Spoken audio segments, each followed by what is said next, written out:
এই বড় দাদাগিরি আমরা আর দেখতে চাই না। সে দিল্লিতে বসে হাসিনা বিবি সেই হুকুম দিচ্ছে, মারো, উড়াও, পুরাও, বাড়িঘর জ্বালিয়ে দাও। ওই হাসিনা কি আর আপনারা এই দেশে ফেরত আসতে দেবেন? ভারত কখনোই বাংলাদেশের মানুষকে বন্ধু হিসাবে পাবে না। বন্ধু, ভারত পাশে আছে, পানি বন্ধ করে দিবে, আপনার ওই সীমান্তে মানুষ হত্যা করবে, এবং আপনার আমাদের যখন তখন চাল বন্ধ করে দিবে, পেঁয়াজ বন্ধ করে দিবে।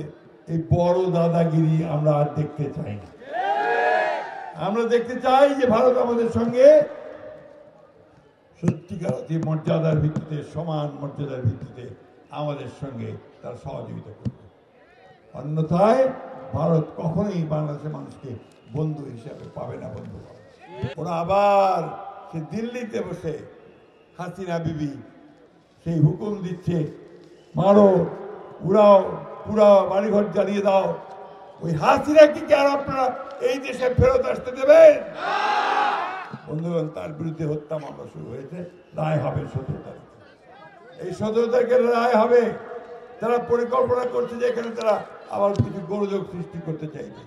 আমি আপনাদের প্রতি আহ্বান জানাতে চাই, এই ফ্যাসিস্ট শক্তি আর যেন কখনো মাথা তুলে দাঁড়িয়ে আমাদের মানুষদেরকে হত্যা করতে না পারে, আমাদের সম্পদকে পাচার করতে না পারে, আমাদের বাংলাদেশের সমস্ত গণতান্ত্রিক প্রতিষ্ঠানগুলোকে ধ্বংস করতে না পারে। তার জন্য আপনাদেরকে সদা সর্বদা সৈনিকের ভূমিকা পালন করতে হবে। করবেন তো?